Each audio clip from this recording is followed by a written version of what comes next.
국민의힘 바뀌려면은 극단적인 당원 눈치를 안 봐야 되는데 지도부 선출 규정을 바꿔야 돼요. 그렇게 바꾸지 않으면은요 해소 괴물이 괴물을 낳아요. 윤석열이랑 괴물이 없어지니까 장동혁, 전환길 같은 괴물이 새끼 쳐가지고 나와버리잖아요. 지도부 선출 규정 무조건 바꿔야 합니다. 저도 마찬가지입니다. 바꿔야 된다고 봐요. 그러면 그 망하는 길이에요. 진짜 원로라고. 정당이 뭐예요? 당원 중심이라고? 정당 국고보조금 안 받아요? 장비보다 국고보조금 훨씬 더 많이 받아요. 저한테 화를 내시지 마시고 이제 국민의 정당이 돼야지 당원 정당이 되는 거 있어요. 특히 야당은 국민 속으로 들어가야 돼요.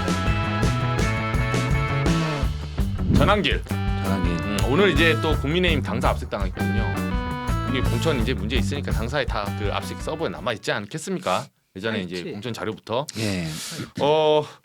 지금 한마디로 말하면 전환길과 장동혁 굳이 말하면 이제 탔어.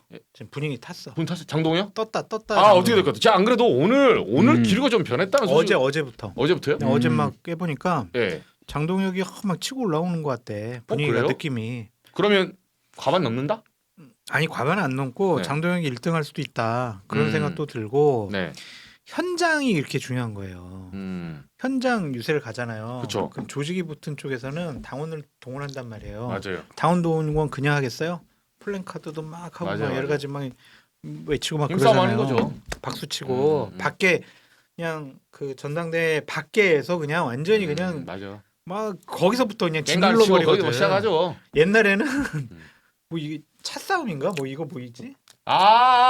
고싸움. 고싸움도 했었어 이거 네. 막 어디- 기본적으로 막 이거 돌리는 네, 거 추석 때 기본이고 하는 거. 고싸움 뭐 이런 것도 했어. 그래가지고 분위기를 잡아가는 건데 네. 지금 현장 분위기는 장동혁이 상당히 좀 현장에서는 앞서 나가는 걸로 분위기가. 오. 그러니까 그게 소문 나는 거지. 네. 장동혁 사람 많이 아니 했네, 저도 들었어요. 많이 그래서 왔네. 그래가지고 그래도 심상치 않아요. 김문수가 인지도가 더 높기 때문에 장동혁은 모르는 사람이 많아요, 사실은. 근데 당원 8대2잖아 이게. 네. 위로 올라갈수록. 당원들도 네. 누가 뭐 당원 가입해라고 해서 했지만 보통 이런 전당대회 때 당원 수가 확 늘잖아요.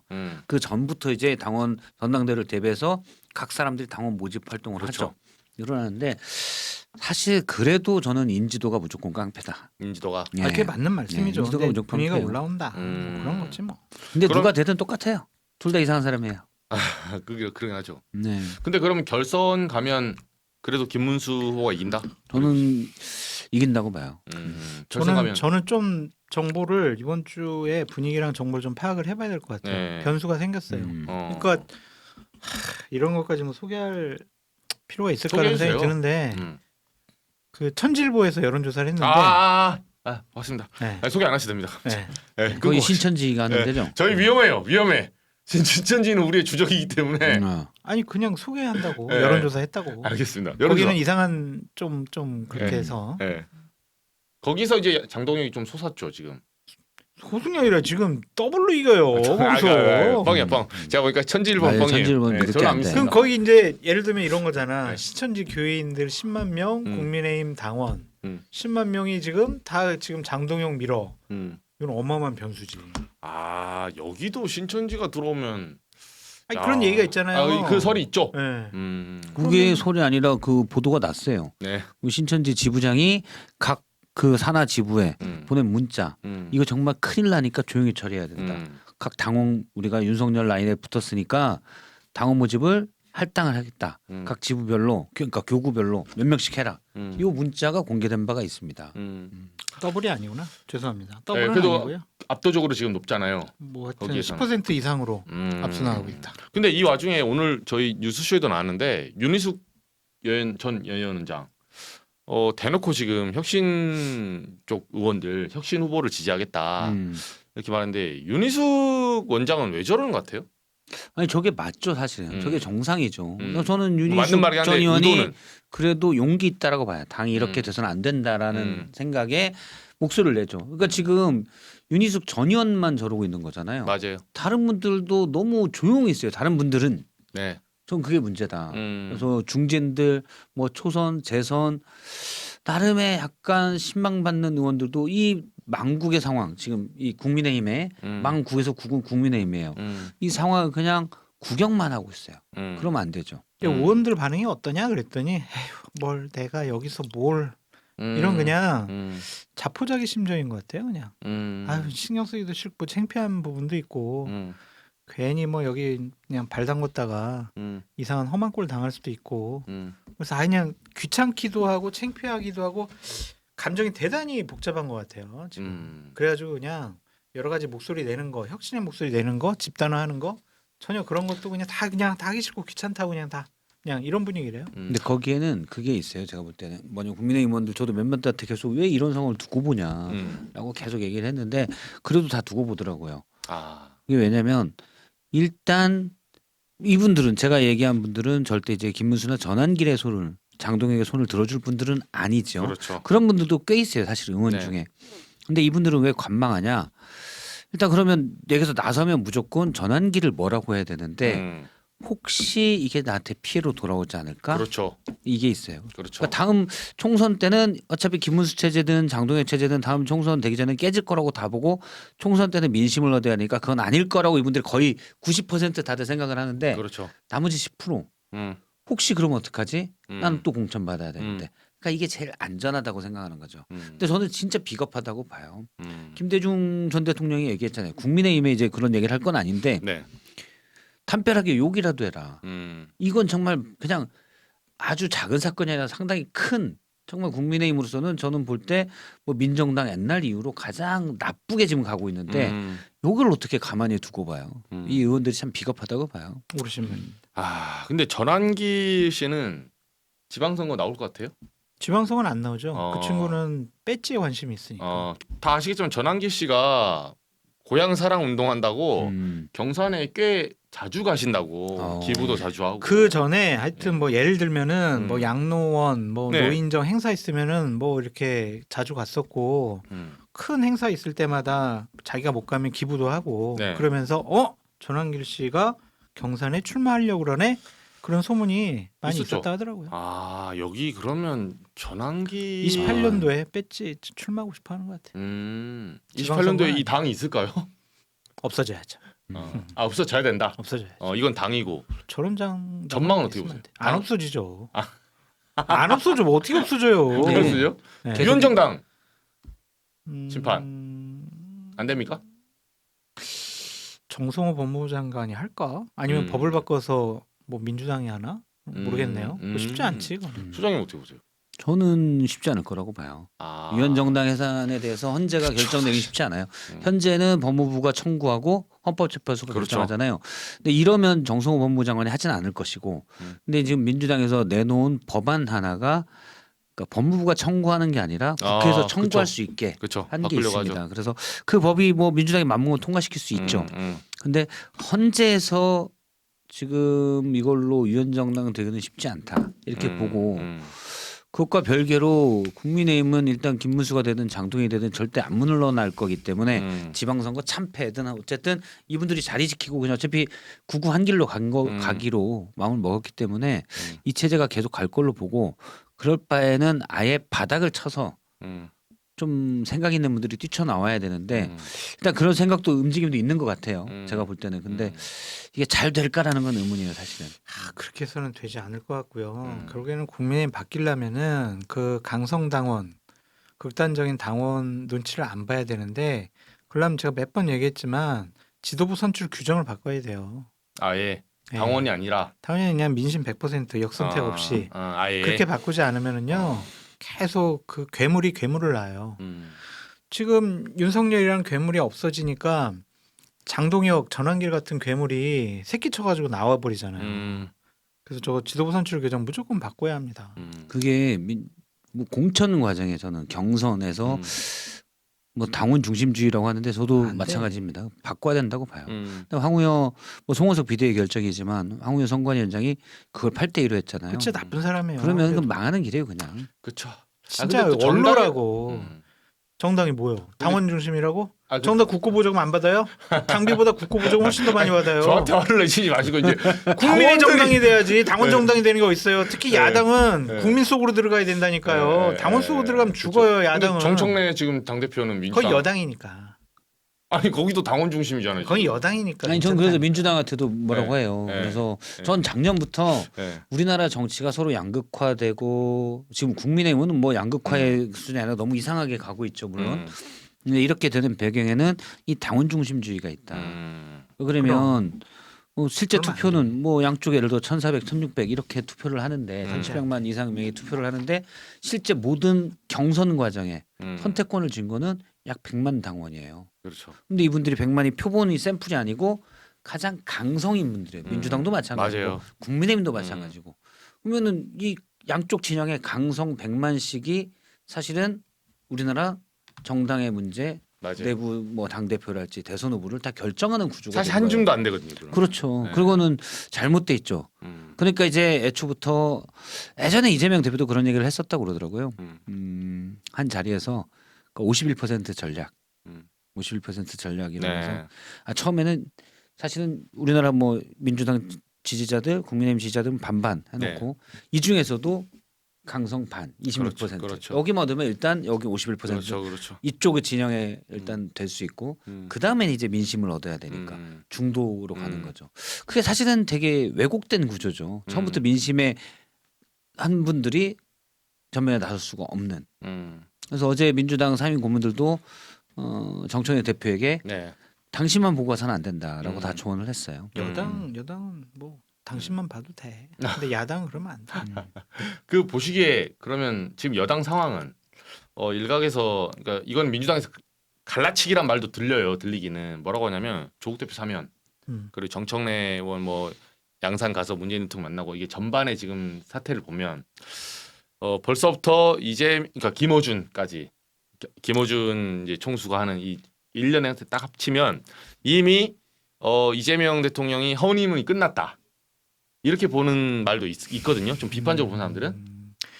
허니문이 끝났다라기보다는 여권 내의 권력 지형이 갈등으로 비화될 발화점이 생겼다라고 보여져요. 아, 발이 생겼다. 조국 전 대표가 이제 8월 15일 이후에 나오게 되면 그렇죠. 대단히 진보 진영에서 각광을 받고 지지를 받는 유력한 대권 주자 한 명이 딱 나온 거잖아요. 그렇죠. 지금 임기 취임 2달 만에 네. 차기 대선 후보가 나왔어요. 차기 대선 후보가 나왔어요. 이거는 이거는 쉽지 않아요. 어마어마한 권력 구조가 대단히 바뀔 가능성이 높단 말이에요. 그러면은 견제가 시작될 거 아니에요. 그렇죠. 조국에 대한 견제 시작할 거고, 그럼 조국 전 대표 가만히 있겠어요? 내 편 만들어 가지고 이재명 대통령과 어느 정도 긴장 관계를 형성하겠죠. 그렇게 되면 여권 내에 차기 대권 주자들 간에 미묘한 신경전과 경쟁이 불거질 수밖에 없어요. 권력은요 나눠 갖지 못하잖아요. 이재명 대통령 지금 우리가 평가하는 거는 권력의 주도권을 잃어버린 것이 아닌가? 권력의 주도권은 당으로 넘어갔고 김어준 씨한테 넘어간 것이 아닌가? 이렇게 분석을 많이 하는데 현재 대통령이란 말이에요. 그렇죠. 그 권력 쉽게 그렇게 뺏겼다? 내려놓는다? 주도권이 없다? 이러면은 본인 국정 운영을 못 하잖아요. 그렇죠. 그러면은 뭔가 할 거라고요. 그거 이제 갈등이 불러 일으켜지는 거죠. 뭐 갈등의 씨앗 정도로는 동의하세요? 네, 동의해요. 근데 이재명 대통령이 사실 그렇게 호락호락한 분이 그렇죠. 아니어서 그렇죠. 이분은 성과 중심이잖아요. 그렇기 때문에 이런 상황에 만약에 본인이 약간 벌써부터 뭐 차기가 나온다고 그래서 힘이 빠지는 그런 상황을 방치할 스타일이 아니에요. 일단은 쭉 풀어놓고 이기는 편 우리 편. 실제 그런다고도 하고 제가 볼 때도 그 전략이 제일 맞아요. 그러면 여러 대선 주자들이 이제 민주당 쪽에 여권의 차기 대선 주자들이 물망에 오르면 그 옛날 뭐 오룡이니 구룡이니 얘기한 오룡이니 구룡이니 얘기한 건 뭐냐면 그만큼 또 독보적인 사람들이 없다는 거예요. 그렇죠. 그게 어떻게 보면 현 대통령에게는 좀 더 안전할 수가 있고 또 어떻게 보면은 구도상은 건전한 선의의 경쟁을 할 수가 있는데 문제는 이제 지금 아까 당원 구조나 이런 걸 보면은 이제 강성 경쟁을 할 가능성이 커서 그게 좀 우려되는 부분이에요. 저는 이제 가장 그 만나 보니까 솔직히 물밑 취재했을 때 약간 그게 있더라고요. 이게 닭이 먼저냐 달걀이 먼저냐 알 수가 없는데 조국 혁신당 쪽에서는 뭘 제일 서운해하냐면 원내 교수단체 기준 10석으로 낮춰준다고 벌써 그 약속한 지가 1년 6개월 전이에요. 예, 지난 총선 때 찾아보시면 24년 3월에 맞아요. 예, 그때 김인석 최고위원 뭐 대선 전부터 시작해서 영상 다 남아 있거든요. 그러니까 조국 혁신당은 그 말을 못 하는데 왜 안 해주냐 이거예요. 본인들 12석인데 사실은 지민 비조하지 않았습니까? 그러면 아니 했으면 이제 청구서 내미는 거지. 교섭단체 뭐 그럴 수 있잖아요. 우리한테 맞춰주라. 15석 안 돼. 우리가 12석이니까 10석으로 낮춰주라. 이렇게 했는데 왜 화장실 나와서 얘기가 다르냐?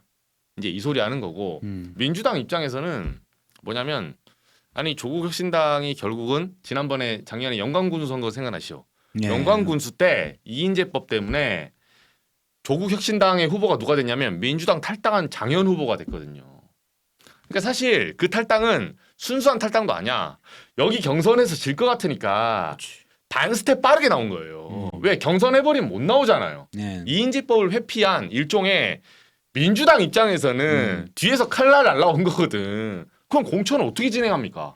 이거 거물, 예를 들면 거물인데 이번에 이춘석 의원처럼 전북의 거물이야. 근데 이상하네. 야 공천 잘라 하면 썩 나가가지고 조국당으로 나와. 그럼 삼자구도잖아요. 그렇죠. 그럼 선거 져요. 그런 딜레마적 요소가 민주당은 야 이게 할 짓이냐. 약간 이런 불만이 그렇죠. 있고 서로 치고받는 그 물밑에 제가 들어보니까 나름의 논리는 있는데 요게 쉽지 않아요. 타이완. 이게 내년 지방선거가 그래서 관건인 게 지난번에 보궐선거 같은 경우는 예를 들어서 조국 전 장관이 뭐 좀 잘한다고 해도 대선 주자가 되기에는 시간이 짧고 힘들었어요. 그리고 사법 리스크가 있었죠. 그렇죠. 너무 명확관한 게 있었고. 근데 이번에는 이제 다르잖아요. 그리고 그때는 이재명 대표라는 확고한 민주당의 축이 있었는데 지금은 사실 없어요. 왜냐면 그것도 이재명 대표가 7, 8년 이상을 민주당 사실 독주 체제로 갔거든요. 그렇죠. 근데 이제 없잖아요. 연임 못 하잖아요. 그러면 지방선거 때 호남이 권리당원이 민주당의 권리당원이 약 30% 정도가 호남인데 이분들이 만약 조국 혁신당을 찍는다? 그러면 나중에 합당 과정, 후보 단일화 과정 그렇죠. 이런 걸 봤을 때 민주당의 대선을 꿈꾸는 사람들 입장에서는 엄청나게 성가시게 되는 거예요. 호남은 누구를 미느냐? 이게 이제 민주당의 오랜 그렇죠. 정책인데 그렇죠. 이번에도 사실 정청래 후보를 밀었거든요. 호남에서도. 그런데 만약에 조국당이 조금만 선전을 한다. 한 3분의 1 타작이라도 한다. 그런 판이 바뀝니다. 난리납니다. 그래서 저는 민주당에서 그 물밑 작업이 가장 먼저 시작된 시그널을 누구로 오냐면 이걸 아무도 분석 안 하시길래 박지원 의원 있죠. 박지원. 당대당 통합 얘기하잖아요. 네. 지금 조국당과 민주당 해법이 두 개예요. 당대당 통합을 하거나 아니면 그걸 예전에 이 질문은 아주 오래된 질문이거든. 조국당이 탄생할 때부터 태동된 질문이에요. 그래서 결론적으로 저 끝단에 선거 직전에 후보 단일화 할 것이냐 예. 아니면 당대당 통합을 할 것이냐 이 문제가 생기는데 박지원 의원은 가장 먼저 사면 결정되자마자 언론에 나와서 페이스북에 이거는 무조건 당대당 통합 가야 된다. 왜? 호남에서 양자구도 나오잖아요. 박지원은 안전하지 피곤해지죠. 않습니다. 그러니까 가두리 양식장에 가둬놓겠다는 거잖아요. 그래서 그냥. 당대당 통합을 해야 내가 경선에서 좀 더 우위를 차지할 수 있다라는 그런 내심이 있지 않을까 하는 저희 소설을 써봅니다. 뭐 그런 측면도 있을 것 네. 같고 어쨌든 진보 진영이 갈라지게 되면 이거는 다음번 선거에 불리할 수 있다고 생각할 수도 있는 것이고 또한 강력한 대권 주자가 밖에서 활발하게 활동을 하게 되면은 당내에 있는 대권 주자들도 상당히 뭐 튈 수가 있지 않을까. 관리가 안 된다. 그래서 그냥 울타리 안에다가 집어넣고 싶어 하는 것 같은데 그 뭐 우리 질문하는 기자 시청하시는 시청자분들은 수준이 높으신가 다 알겠지만 네. 제가 높아심에서 왜 교섭단체가 왜 중요하냐라는 거를 좀 설명해 주십시오. 말씀해 드릴게요. 네. 국회법 대부분에는 여야 간 대표 의원들의 협의와 합의를 통해서라는 단어가 대단히 많이 나와요. 의사 일정을 정하고 안건을 정할 때도 그냥 원내대표들끼리 합의를 해가지고 다 거기서 결정하거든요. 그렇죠. 교섭단체가 되면은요 상임위가 있잖아요. 교섭단체 의원들 거기 상임위 간사 자리를 다 하나씩 꽂아요. 맞아요. 그러면 상임위도 간사들 간의 합의와 협의를 통해서 모든 일정과 안건을 정하거든요. 국회 운영에 있어서 실질적인 권한을 행사할 수 있기 때문에 교섭단체 되는 것 그것이 군소정당의 가장 큰 그렇죠. 수건 사업이었고 교섭단체 되면은 갑자기 보조금도 늘어납니다. 엄청나죠. 네. 사실 저는 후자가 진짜라고 정당 보조금도 봅니다. 많이 꽤 늘어나요. 동무지도 많이 늘어나기 네. 때문에 이 교섭단체를 먼저 쪼개고 나머지 잔바리를 그렇지. 주기 그렇죠. 때문에 그렇지. 액수 자체가 이게 그래서 비교가 안 이거를 돼요. 항상 원해요. 열성 내외 갖고 있는 쪽에서 항상 이제 이렇게 하는데 그런 것 때문에 역량이 확실히 틀려지거든요. 사실 달라지고. 냉정하게 옛날에 안철수 유승민 네. 후보 그 예, 바른정당하고 바른미래당. 합당 바른미래당 그 교섭단체 때문에 합당한 거예요. 그렇죠. 솔직히 말해 아니 여러 가지 설이 있었지만 저는 가장 유력한 설이 돈이야 돈. 그때 결국 막 탈당하고 자유한국당 돌아가고 하니까 19석으로 퍽착 되면 그렇죠. 네, 그래서 합당한 거예요. 돈이야 돈. 맞아요. 결국 결말이 안 네. 좋았죠. 김건희도 돈이고 서희건설도 돈이고 다 돈이야 돈. 예? 근데 조국 전 대표가 아마 이제 며칠 뒤면 나오잖아요. 네. 나오면 이제 정치권에 온통 관심을 받을 텐데 음, 내공을 키워야 돼요. 내공. 지금까지는 사실 총선에 그때 윤석열에 대한 반발심 때문에 조국 혁신당의 검찰 개혁, 윤석열 정권 퇴진 이게 상당히 메리가 컸죠. 근데 우리가 돌이켜 보면 그 총선 이후에 조국 혁신당이 이렇다 할 목소리를 내지 못했어요. 정책의 역량이 사실 그게 안 되는 거예요. 근데 조국 전 대표도 검찰 개혁만 사실 얘기했는데 이미 이제 민주당 정부가 들어갔고 그렇죠. 검찰 개혁은 진행 중이잖아요. 그렇죠. 그럼 어떤 메시지를 내고 어떤 걸 할 거냐? 음, 조국 혁신당 조국 대표는 그걸 고민해야 돼요. 맞아요. 한번 업그레이드가 필요합니다. 네. 더 이상 쇠빙선에서 머물지 않고 그렇죠. 지금 얼음 다 깼어요. 음. 네, 윤석열, 김건희라는 이제 북극의 항로에 얼음 다 깨고 파헤쳐 나왔거든요. 그러니까 이제 태평양으로 나왔으니까 이제는 어떤 엔진을 가동할지를 쇠빙선에서 머물면 안 돼요. 그렇죠. 그런 아주 중요한 뭐 두 분 다 이게 조금 이게 사실 조국 혁신당 얘기할 때가 민감해요. 왜냐하면 댓글에 100% 갈라치기 댓글 달리더라고요. 너 왜 갈라치기 근데 하냐. 저희는 평론하고 분석하는 사람들이기 때문에 네. 이럴 수도 있고 저럴 수도 있다 이런 걸 설명해 드리는 거고